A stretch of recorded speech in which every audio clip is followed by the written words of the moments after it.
Se ha hablado mucho sobre si este asunto, el caso de su mujer, molesta o no molesta al presidente del Gobierno y la consecuencia política que podría tener. El presidente del Gobierno, que ya anunció que agota la legislatura en el año 2027, esta noche, desde Nueva York, en una entrevista con Bloomberg, ha dicho que no solo agota la legislatura, sino que, atención, se va a presentar a la reelección en 2027.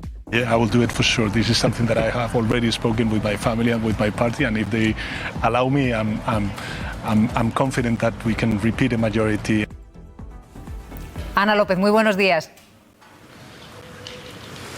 Ahora sí, muy buenos días. Que no sé si podemos interpretar estas palabras del presidente del Gobierno como un aviso a navegantes de, oigan, quien esté utilizando una estrategia de oposición basada en los casos en los tribunales, que sepan que no sirve de nada porque es que hasta me presento a la reelección. Bueno, es que el presidente del Gobierno tiene un desafío comunicativo doble. Por un lado, mostrar la confianza en la justicia y al mismo tiempo defender los derechos procesales de su mujer, y yo creo que también lo está haciendo de su hermano. Pero a mí también me gustaría remarcar de nuevo la politización del proceso que está haciendo la oposición y en especial el Partido Popular con ese discurso que ayer escuchamos de Feijóo, en el que pide la salida de Sánchez, la dimisión de Sánchez del Gobierno, y también esa idea publicada en el tuit de Miguel Ángel Rodríguez de que todo el Gobierno es corrupto. ¿Y por qué quiero poner atención en la respuesta de la oposición, que ya es algo habitual? Porque cuando tú conviertes la justicia en un campo de batalla política, puedes provocar una erosión en la confianza de los ciudadanos en la independencia judicial. Y quiero recordar muy brevemente las dos cifras que recogía la encuesta sobre calidad democrática publicada por el CIS en mayo de 2025. 9 de cada 10 españoles piensa que la justicia no es igual para todos, y el 78% sostiene que cuando hay un partido político implicado en un proceso judicial, los jueces no son imparciales. Cuidado con el discurso del Partido Popular, porque es gasolina para aquellos partidos que se alimentan de la antipolítica y de la desconfianza en las instituciones. Lo que hoy es un simple trámite judicial o un arma de politización para la oposición, mañana puede redefinir el clima de confianza institucional en la democracia. Qué interesante esto que está planteando Ana, Pedro. Sí lo es. La política en España se ha judicializado a veces pues de forma muy intensa, a veces inevitable. Por supuesto, yo recuerdo que hubo un punto de inflexión. Había una parte de los tribunales muy importante cuando existía el terrorismo de ETA. Luego pasamos a las décadas de la corrupción de los 2000, 2010 y nos plantamos en el procés. Y evidentemente toda su vertiente judicial que inundó el análisis político. Pero estamos asistiendo, yo creo, en los últimos años a un clima muy preocupante. Yo entiendo la tesis de Pablo respecto de que, pues que hay que tener confianza en las instituciones, pero claro, nosotros no podemos dejar de analizar, como decía Marta, auto a auto y decisión a decisión. Y a veces es más que unir una línea de puntos. Yo creo que el Partido Popular, ni siquiera el Partido Popular, acoge con demasiada jolgorio las decisiones de Peinado. Creo que alguien ha pensado ahí dentro y lo vemos por la poca fusividad que muestran, pese a la relevancia que podría tener para hacer oposición que la mujer del presidente del Gobierno esté supuestamente implicada en un delito de corrupción. Ni siquiera con ese peso le están dando demasiado vuelo a las decisiones del juez Peinado, porque yo creo que están siendo muy cuestionadas, como contabas, en ámbitos judiciales conservadores. Y le voy a decir una cosa. La ley, la ley de enjuiciamiento criminal, la ley del Poder Judicial, el Código Penal, tienen el mismo redactado para todos. Pero es absolutamente no inocente, sino erróneo, pensar que no se pueden aplicar con una sensibilidad o con otra. Y eso los propios jueces lo saben. Hay sensibilidades progresistas y sensibilidades más conservadoras. A veces pesa y a veces no pesa.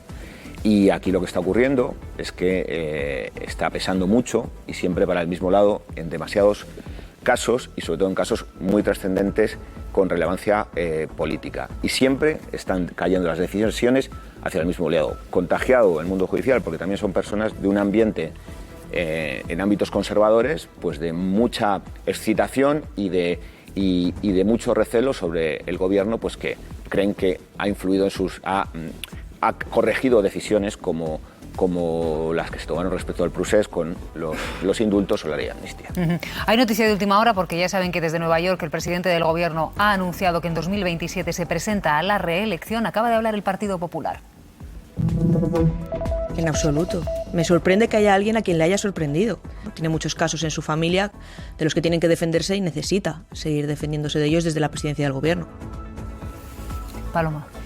Bueno, yo la reflexión que surgía antes sobre la desconfianza en el sistema creo que hay que ampliarla un poco. O sea, yo creo que efectivamente, además de que la política se ha judicializado, hacen un flaco favor los políticos insistiendo todo el tiempo en desacreditar la labor de las instituciones y de la justicia. Y lo digo porque igual que podemos criticar efectivamente los reproches constantes que hemos visto desde la bancada de la oposición y del PP a según qué instituciones y por supuesto al Tribunal Constitucional, que lo llevamos viendo tiempo, creo que también hace un flaco favor el gobierno. Y digo el gobierno porque el gobierno es más que los políticos, ¿no? O sea, creo que la responsabilidad que tiene el Poder Ejecutivo es mucha, y cuando el presidente del gobierno, los ministros, miembros del gabinete del gobierno, después del Consejo de Ministros, en la sala de prensa, y estamos normalizando decir que en España hay jueces que hacen política, pues tampoco creo que contribuya mucho a la confianza del sistema. Lo digo porque es que da la impresión de que aquí solo se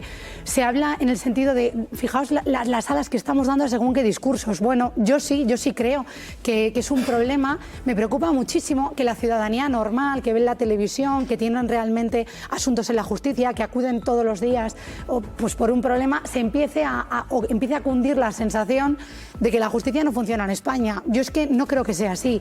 Creo que efectivamente hay jueces que pueden tener comportamientos que quizá incluso requeriría un pronunciamiento más claro del Consejo General del Poder Judicial. Coincido en que creo que haya muchísimos dirigentes del Partido Popular que muchas veces ven las decisiones del juez Peinado y dicen, madre mía, qué pena que haya decidido esto o aquello, estoy convencida de eso, pero creo que nos hemos acostumbrado también a que desde el gobierno, y ya digo gobierno, oposición, pero especialmente en los últimos tiempos el gobierno, con las investigaciones que tienen que ver con personas que le rodean, sistemáticamente se critica a los jueces. También sale mucho a debate decir, no, es que claro, la justicia tiene que acostumbrarse a que está sujeta a crítica. Hombre, es que si estamos negando que en España a día de hoy no dedicamos buena parte del día a hacer un escrutinio, ya digo, como decís, auto a auto, decisión a decisión, pues hombre, yo creo que ya hay cosas que creo que tenemos que dar por sentadas. Escrutinio o a jalear las decisiones judiciales. Bien, ¿no? Pedro, también fenomenal. Eso, porque yo defiendo que como funcionarios públicos, y no son los únicos,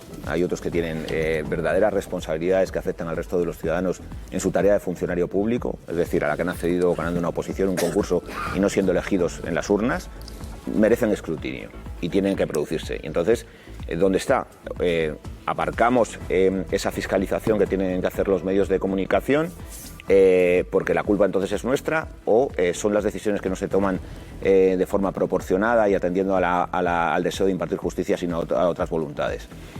Fiscalización toda, pero yo creo que los medios de comunicación tenemos un papel y el gobierno de España, quien esté, tiene otro. Y lo único que digo bueno, es el gobierno que es otra cosa.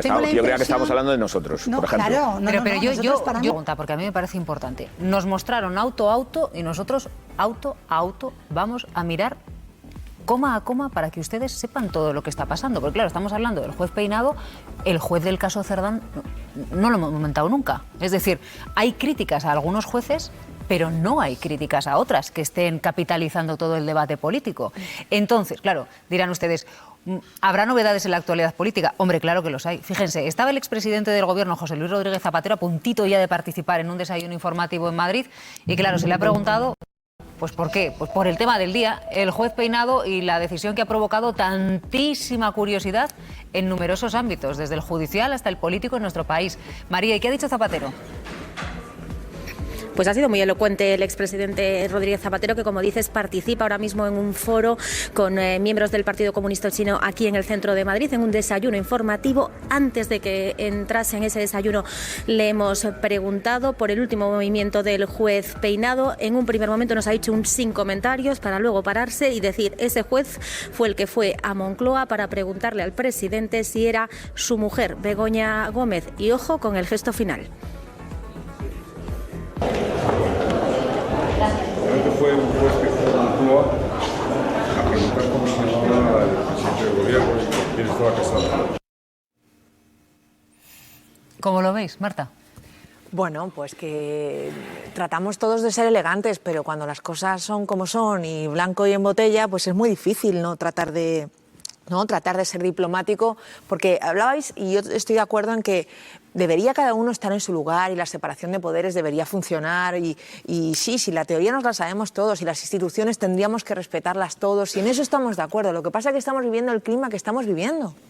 Estamos viviendo el clima que estamos viviendo. ¿De verdad se espera que el Gobierno no diga nada absolutamente de decisiones judiciales que tratan de empapelar a la mujer del presidente, al hermano del presidente, al fiscal general del Estado por tratar de aclarar un bulo? O sea, de verdad lo que estamos viviendo es muy fuerte. No lo habíamos vivido nunca. No lo habíamos vivido nunca. Habíamos vivido en otra época un contubernio, me atrevo a decir, contra el gobierno de Felipe González, confesado por los propios que lo montaron, que dijeron que estuvieron, el señor Ansón declaró que estaban dispuestos a hacer temblar los cimientos de la democracia y las instituciones porque Felipe González cayera. Bueno, pues ahora me da la sensación de que estamos viviendo algo muy parecido, elevado a la enésima potencia. Estamos hablando, insisto, de empapelar a la mujer del presidente por tener una asesora, cosa que han tenido todas las mujeres de presidente, y que mandó 2 mails y en uno había una postdata que decía, o sea, de verdad, de verdad, lo que estamos viviendo es realmente fascinante y es lógico, me parece además que no solo lógico, sino que es razonable que el Gobierno, después de un primer proceso en el que el presidente llegó a irse a su casa a reflexionar porque debió pensar, ¿qué está pasando? ¿Qué hago con esto? ¿Qué hago con esto? ¿Qué hago con esta situación en la que estamos viviendo ahora mismo el Gobierno y este país? Decide volver y una vez que vuelve se rearma en el sentido de, oye, tengo que defenderme. ¿Tendrá que defender o no a su Gobierno? ¿Tendrá que defender o no la legalidad de un Gobierno que ha sido cuestionada desde el minuto 1 antes de que todos estos casos salieran? Es que, de verdad, lo que estamos viviendo no tiene precedentes y, claro, requiere de respuestas que no tienen precedentes. Lo ideal sería que el Gobierno no tuviera que hablar de ninguna institución y se mantuviera completamente al margen de todo y no tuviera que criticar nada. Claro que sería lo ideal, claro que sería lo ideal. Pero es que lo que estamos viviendo es realmente espectacular, único, no había ocurrido nunca, no tiene precedente y me parece que no tiene opción a otra cosa que a responder. Muchas anomalías. Desde luego es único que estén abocados al banquillo el fiscal general del Estado, el hermano del presidente del Gobierno y puede que también la mujer del presidente del Gobierno. Esto es indiscutible. Ahora no solo es, insisto, el juez que investiga a la mujer del presidente del Gobierno o la jueza que investiga al hermano del presidente del Gobierno. Hay instituciones superiores que en parte han avalado, es decir, la audiencia, estamos hablando también de la audiencia que afecta a la jueza del caso del hermano. Ahí también toda la audiencia es que está, quiero decir, porque al final la ha avalado en su decisión, o la Audiencia de Madrid o en el Tribunal Supremo, también es el Tribunal Supremo y las instancias superiores la que la han avalado. Todos, absolutamente Pablo, todos si están en ese marco. Pues es que entonces, quiero decir, ese diagnóstico en el que absolutamente todos los jueces que han tocado algo que ver con respecto al entorno del presidente del Gobierno, al fiscal general del Estado, todos están en un contubernio contra el presidente del Gobierno, yo eso objetivamente no lo veo, es que no lo veo. Y sí creo que el presidente del Gobierno ayer hizo bien acotando la respuesta a reivindicar la inocencia de su entorno directo. Yo creo en la inocencia de mi mujer y de mi hermano y se va a demostrar. Es lo que dijo el presidente del Gobierno y ya. Yo creo que esa es la respuesta que tiene que dar la jefatura del Gobierno. ¿Por qué? Porque luego, quiero decir, he escuchado al expresidente Zapatero. El expresidente Zapatero se refería, por ejemplo, a las formas del juez Peinado, ¿no? Cuando fue a la Moncloa tal. Bueno, yo creo que esa respuesta de Se le entiende mucho más que decir, no, es que el juez es pero y tal, Pablo, no sé cuántos. No, Pablo, se le ha entendido perfectamente. Y luego, permíteme un añadido muy rápido. No voy a permitir más, enseguida vamos a seguir con el debate. ¿Saben ustedes por qué? Porque nos están pidiendo paso desde Moncloa. Nuestro compañero Pablo dice que acaba de volver a hablar el Gobierno. ¿Qué ha dicho Pablo? Bueno, están los teléfonos echando humo con este asunto, todo el mundo quiere pronunciarse. Fuentes del Gobierno nos dicen que lo del juez Peinado es un escándalo, que hasta que no le pare a alguien los pies va a continuar, y también añaden que esperan que alguien se los pare por el bien de la justicia. Se pronuncian en la misma línea que las diferentes voces del Ejecutivo que salieron ayer al paso a criticar la instrucción del magistrado. También algunos socios de investidura hablaban de un auto surrealista, confiaban en las garantías también del sistema de recursos, en que un tribunal imparcial ponga algo de orden. Fuentes próximas al presidente del Gobierno también nos dicen estar escandalizados, indignados, como le estaría cualquiera ante lo que han calificado como un sinsentido. Y a todo esto añadamos, Ana, que ayer salió un detalle en esta mesa que, claro, nos sacó una sonrisa, porque generalmente el juez Peinado firma autos, generalmente, los martes.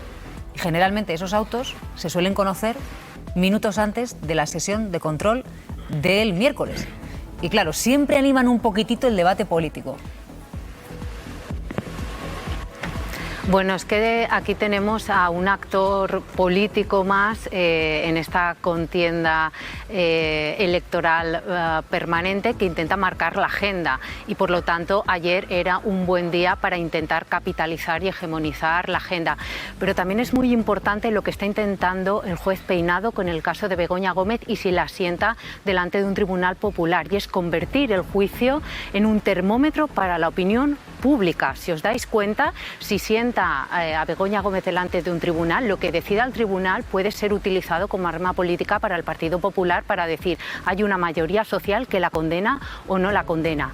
Y hay que tener también en cuenta los posibles efectos electorales de toda esta judicialización del caso de Begoña Gómez y del hermano del presidente, porque sí que es cierto que la teoría política nos dice que pueden movilizar a los tuyos, en este caso al Partido Socialista, que no entiende cómo están juzgados por estos hechos.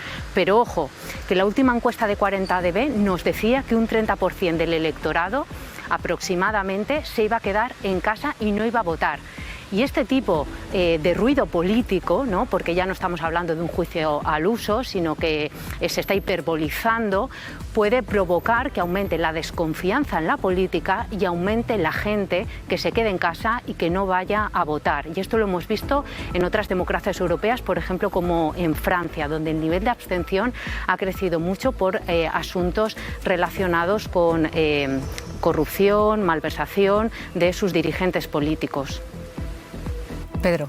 Y luego Pablo, sí, que quería añadir algo más. Yo no conozco, de todos los miles de jueces que hay en España, sus preferencias políticas, ni yo ni nadie. Pero hagamos caso a quien tiene verdadera información de primera mano de eso. Enrique López es magistrado de la Sala de Apelaciones de la Audiencia Nacional, la segunda instancia que se creó para que hubiera una segunda instancia dentro de la Audiencia Nacional, es decir, la cúspide del Tribunal Especializado, ahí situado en el centro de poder judicial y político de Madrid, y dio una entrevista en La Razón diciendo que la mayoría de los jueces de este país estaban con el Partido Popular. Fue una entrevista que ocupó toda la primera plana del periódico La Razón. Luego hay otros indicios. Algo hizo que Ignacio Cosidó, político del Partido Popular, reenviara un mensaje diciendo que estaban muy contentos y que había que respaldar el pacto con el Partido Socialista para que Manuel Marchena, expresidente de la Sala de lo Penal del Tribunal Supremo, todavía miembro de esa sala, presidiera el Tribunal Supremo y el Consejo General del Poder Judicial, porque así iban a controlar la sala más importante, la que investiga y juzga a los políticos, por detrás.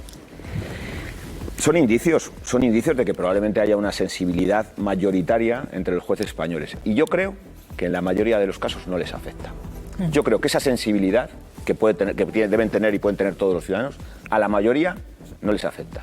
Y estoy convencido de que a unos pocos, situados en lugares muy importantes, sí les afecta. En lugares muy importantes porque, por ejemplo, el Consejo General del Poder Judicial, que es quien reparte los jueces a los órganos vitales que administran justicia en este país, pues no se prorrogó durante muchos años porque el Partido Popular lo controlaba con mayoría absoluta e incumplió la Constitución para poder seguir nombrando jueces. Por favor, vamos a caer en la inocencia de que, por supuesto, que los partidos saben que hay jueces con ideología que les van a ser favorables y que en este caso, mayoritariamente, son conservadores. A ver, yo creo que todos los magistrados tienen sensibilidades, esto es indiscutible, igual como los... Y en medio de todo esto, Marta, ¿cómo interpretas tú el anuncio de Sánchez de que se presenta a la reelección en 2027?